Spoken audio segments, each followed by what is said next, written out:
Hello, friends. We've made it to the finish line. This is the final day of 5 days, 5 ERs. So if you have tagged along this entire time this week, I really appreciate you and thank you so much from the bottom of my heart. And the tag that we're going to end on is actually a recent one from April over at Tarot and Witchery. She tagged me to do a VR, and I am so honored that you thought of me, April.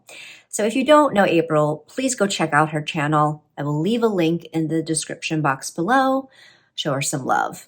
Like, subscribe, all the things. So this tag is called Deck FOMO, or Fear of Missing Out.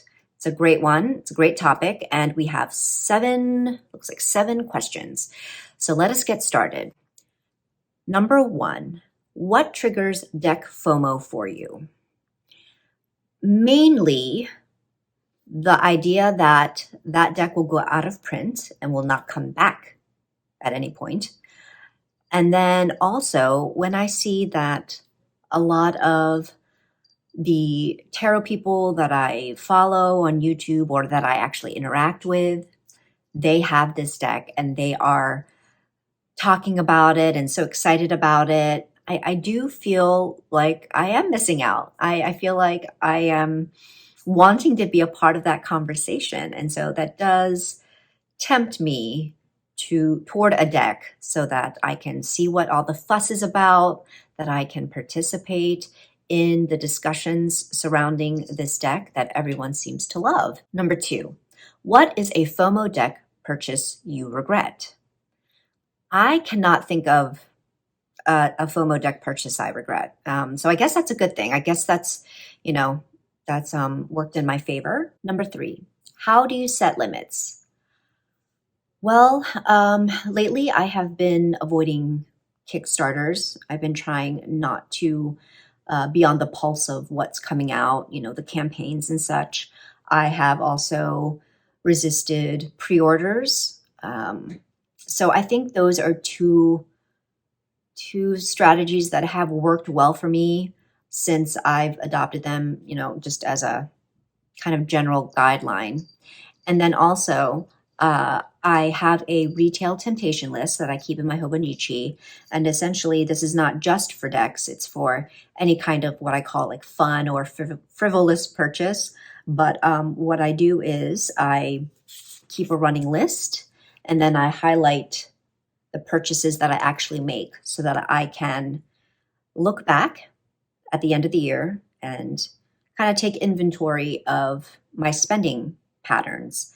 And so with tarot or, decks, the guideline that I try to follow is that if I want a deck, if I'm tempted by a deck, I put it on this list.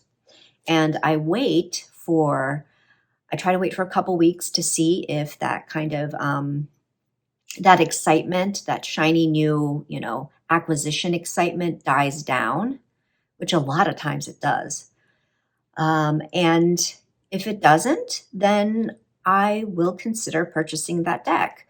But I find that kind of downtime of just cooling off and taking my mind away from that, it does help. Number four, how many decks do you have?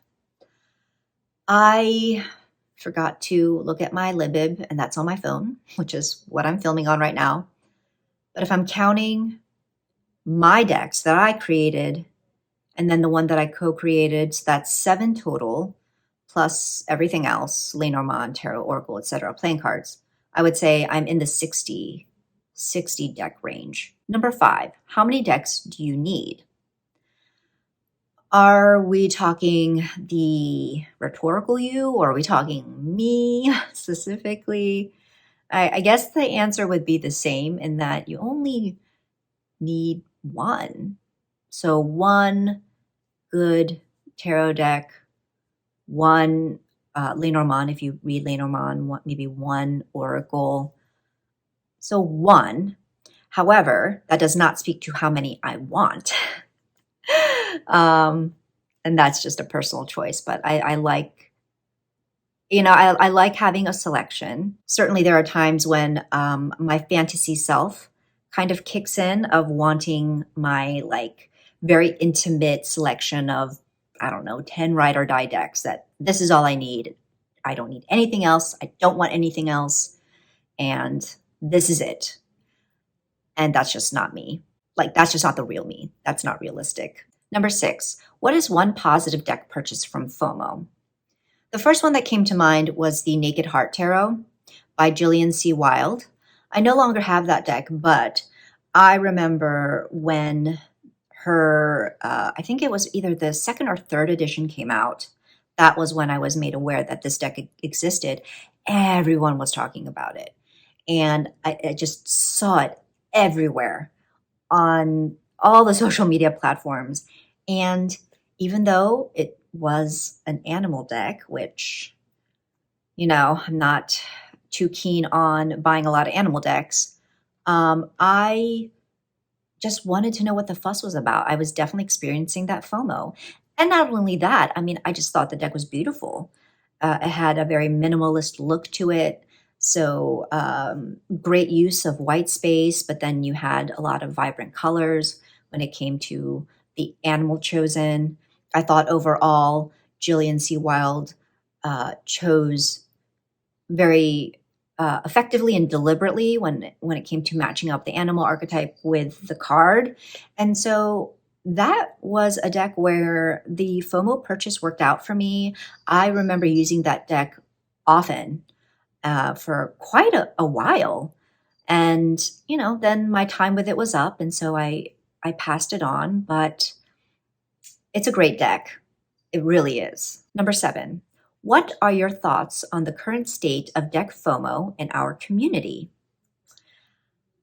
Honestly, I'm not all that surprised. I think FOMO is natural. We all feel it, and not just in the area of decks, but other areas of interest as well. And especially lately with the kind of growing popularity of tarot in mainstream and the kind of uptick of all these decks that are coming onto the market. I mean, mass market companies and indie publishers are really taking advantage of that kind of growing popularity. So it makes total sense that there would be a lot of deck FOMO happening.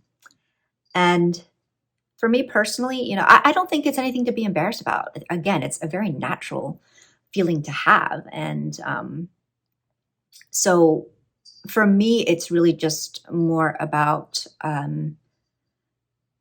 when that becomes problematic. When deck FOMO takes over so much that I really am acquiring too many, or that I'm acquiring more than I'm using my decks, that my practice and my daily readings are just not even taking place because I'm too busy buying. FOMO. Natural, nothing to be embarrassed about.